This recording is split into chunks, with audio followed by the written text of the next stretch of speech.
2013 সালের 5ই মে রাজধানীর মতিঝিল শাপলা চত্বর এলাকায় হেফাজতের নেতাকর্মী ও পথচারীদের উপর গণহত্যা চালানো হয়। ওই ঘটনায় সাবেক প্রধানমন্ত্রী শেখ হাসিনা ও আন্তর্জাতিক অপরাধ ট্রাইব্যুনালের সাবেক প্রসিকিউটর তুরিন আফরোজ সহ 50 জনকে আসামি করে ট্রাইব্যুনালের প্রসিকিউশনে অভিযোগ দাখিল করেন হেফাজতে ইসলাম। অভিযোগ আমলে নিয়ে ট্রাইব্যুনাল 9 জনের বিরুদ্ধে গ্রেফতারি পরোয়ানা জারি করেছেন। শাপলা চত্বর গণহত্যায় তুরিন আফরোজকে কেন আসামি করা হয়েছে সেটা জানতে 2013 সালের আগে ও পরের তুরিন আফরোজকে জানতে হবে। আওয়ামী অপশক্তির অংশ হিসেবে তুরিন আফরোজের ভূমিকা অনুসন্ধান করলেই সকল প্রশ্নের উত্তর মিলবে। 1000টি মাদ্রাসার এবং 100-র উপরে ধর্ম ব্যবসায়ীদের তাদের কর্মকাণ্ডের উপরে তথ্য উপাত্ত আমরা তুলে ধরেছি।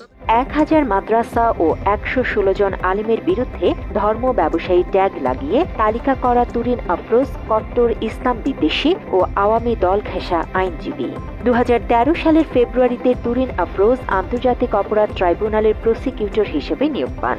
শেখ হাসিনার পরিকল্পনা বাস্তবায়ন করতে বাংলাদেশ জামায়াতে ইসলামীর রাজনীতিবিদ আলী আহসান মোহাম্মদ মুজাহিদ এবং গোলাম আজমের বিরুদ্ধে মামলা পরিচালনা করতে তাকে নিয়োগ দেওয়া হয় বলে ধারণা করা হয়। মাত্র 30% টাকায় জমির মালিক হয়ে নতুন বাংলাদেশের গড়ে তোলার স্বপ্ন দেখা বাংলা বসতি। এছাড়াও তুরিন আফরোজ 71-এর ঘাতক দালাল নির্মূল কমিটির গণ কমিশনের সদস্য সচিব ছিলেন। ইসলাম বিদ্বেষী এই আইনজীবী দুর্নীতি দমন কমিশনের কাছে 116 জন ইসলামী নেতার বিরুদ্ধে ধর্ম ব্যবসা, জঙ্গি অর্থায়ন ও দেশের সাম্প্রদায়িক সম্প্রীতি বিনষ্টের অভিযোগে তালিকা জমা দিয়েছিল। সে সময় বাংলাদেশের ধর্মপ্রাণ মুসলমানেরা ষড়যন্ত্রমূলক ওই তালিকা প্রকাশের তীব্র নিন্দা জানিয়েছিল। আমরা এদের হেদায়েতের দোয়া করি, আর যদি হেদায়েত নসিবে না থাকে, কারুন, সাদ্দাত, নমরুদ আর ফেরাউনের যে দশা হয়েছে, বাংলার জমিনের ইসলাম বিরোধী বেহায়াদের ওই দশা আল্লাহ তুমি করে দাও।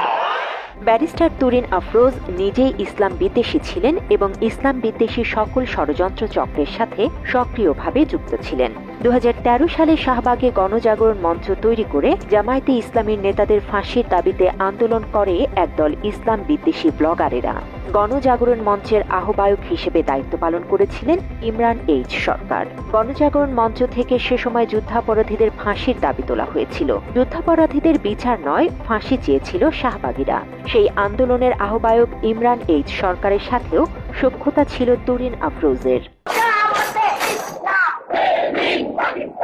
যে সমস্ত মৌলবাদী সংগঠনগুলো বিভিন্ন সাম্প্রদায়িক সমস্যা সৃষ্টি করছে, তাদের কর্মকাণ্ড সবকিছু উঠে এসছে। কথিত যুদ্ধাপরাধের বিচারের নামে আলেমদের ফাঁসিতে ঝুলিয়ে হত্যা করতে গুরুত্বপূর্ণ ভূমিকা পালন করেছিলেন ব্যারিস্টার তুরিন আফরোজ। অতীত শেখ হাসিনার পরিকল্পনা বাস্তবায়নে রাষ্ট্রের আইনকে ভিন্নভাবে প্রভাবিত করে জামায়াতে ইসলামের 13 জন নেতাকে ফাঁসিতে ঝুলিয়ে হত্যা করা হয়। সে সময় শেখ হাসিনার দোসর হয়ে আদালতে এই দায়িত্ব কাঁধে তুলে নিয়েছিলেন এই আইনজীবী। বিদেশি গণমাধ্যম ভয়েস অফ আমেরিকার সাংবাদিক সে সময় তুরিন আফরোজকে প্রশ্ন করেছিলেন, আন্তর্জাতিক আদালতের আইনে মৃত্যুদণ্ড দেয়া যায় না, সেক্ষেত্রে যুদ্ধাপরাধের দায়ে মৃত্যুদণ্ড দেয়া আইনের সাথে সাংঘর্ষিক অবস্থান রয়েছে কিনা। সে সময় কৌশলে তুরিন আফরোজ সে প্রশ্ন এড়িয়ে যান।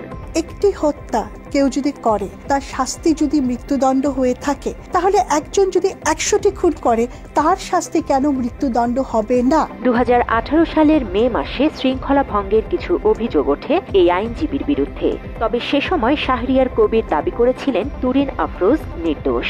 আওয়ামী ক্ষমতার অপব্যবহার করে সে সময় সবকিছু ধামাচাপা দেন ব্যারিস্টার তুরিন আফরোজ। তবে ধারণা করা হয় ওই সময় রাজধানীর একটা রেস্তোরাঁয় যুদ্ধাপরাধের সন্দেহভাজনের সাথে দেখা করে 25 লক্ষ টাকা ঘুষ নিয়েছিলেন তুরিন আফরোজ। একদিকে ঘুষ বাণিজ্য করে আসল যুদ্ধাপরাধীদের সুবিধা দিচ্ছিলেন, অন্যদিকে বানোয়াট অভিযোগে জামায়াতে ইসলামের নেতাদের ফাঁসি কার্যকর করতে কাজ করেছিলেন আফরোজ। এই কর্মযজ্ঞে তুরিনের সাথে সাবেক বিচারপতি শামসুদ্দিন মানিকও জড়িত ছিলেন বলে জানা যায়। পতিত আওয়ামী লীগের দোসর পরিচিত তুরিন আফরোজ নিয়মিত শাহরিয়ার কবির, ইমরান এইচ সরকার ও আওয়ামী লীগের প্রভাবশালীদের সাথে নিজের বাসায় মদ, জুয়া ও যৌনতায় মেতে থাকতেন বলে অভিযোগ আছে। তার অনৈতিক কাজে বাধা দিলে তার মাকে পুলিশ, র্যাব, ডিজিএফআই এর ভয় দেখাতেন তুরিন আফরোজ। একসময় তার মাকে বাসা থেকে বের করে দেন বলেও অভিযোগ করেন আফরোজের মা শামসুন নাহার বেগম। আমার মেয়ে ব্যারিস্টার তুরিন আফরোজ, আজ 2 বছর 3 মাস 19 দিন আমি আমার বাসার বাইরে, আমার মেয়ে তুরিন আফরোজ আমাকে বাসা থেকে বের করে দেয়। আমার দোষ, তার কিছু অনৈতিক আচরণের প্রতিবাদ করা। তুরিন আফরোজের মা ও ভাই সংবাদ সম্মেলন করে এসব অভিযোগ করার পর আরও বেপরোয়া হয়ে ওঠেন তিনি। একসময় তিনি পরিবার এবং ভবনের অন্যান্য ভাড়াটেদের উচ্ছেদ করে নারী ও মদের আসর বসাতেন নিজ বাড়িতে। মা ও ভাইকে উচ্ছেদের পর হয়রানি করতে তার নিজের পরিবারের বিরুদ্ধে মামলা করেছিলেন তুরিন আফরোজ। পরিবারের পক্ষ থেকে বারবার সংবাদ সম্মেলন করে হয়রানির প্রতিবাদ করলেও আইনি কোনো প্রতিকার পায়নি তুরিন আফরোজের মা শামসুন নাহার বেগম। তুরিন আফরোজ দিব্যি তার মিথ্যাকে সত্য বানিয়ে আমার উপর একদম চাপিয়ে দিয়েছে। 5 বছর আগে সেই সংবাদ সম্মেলনের পরে তুরিন নিজে আমার নামে বিভিন্ন সামাজিক মাধ্যমে কুৎসা রটনা করেছে। 24-এর গণ অভ্যুত্থানে শেখ হাসিনা সরকার পালিয়ে যাওয়ার পর 7 আগস্ট তুরিন আফরোজ তার উত্তরার বাসভবনে আক্রমণ করা হয়েছে বলে জানান। তিনি অভিযোগ করেন তাকে আক্রমণ করা হয়েছে এবং মাথা ন্যাড়া করে দিয়েছে। অজ্ঞাত ব্যক্তিদের হামলার শিকার হয়ে লাইভে এসে আর্তনাদ করেন এই ইসলাম বিরোধী আইনজীবী। এছাড়াও নীলফামারী জেলার জলঢাকা উপজেলায় তার পৈতৃক বাড়ি এবং অফিসও ভাঙচুর করা হয়েছে বলে দাবি করেন তিনি। অনেকের দাবি তুরিন আফরোজের অপকর্মের সাজা ভোগ মৃত্যুর আগেই শুরু হয়েছে। গ্রেফতার না হলেও পরিবার ও সমাজ থেকে বিচ্ছিন্ন হয়ে বসবাস করছেন ইসলাম বিদ্বেষী এই আইনজীবী। নিরপরাধ আলেমদের ফাঁসিতে ঝুলিয়ে হত্যার অন্যতম কারিগর ছিলেন এই তুরিন আফরোজ। ব্যারিস্টার সুমনের মতো এই নাস্তিককেও দ্রুত গ্রেফতার করে সাজা দেওয়ার আহ্বান জানান সাধারণ মানুষ। জান্নাতুল ফেরদৌস তমা, বাংলা এডিশন।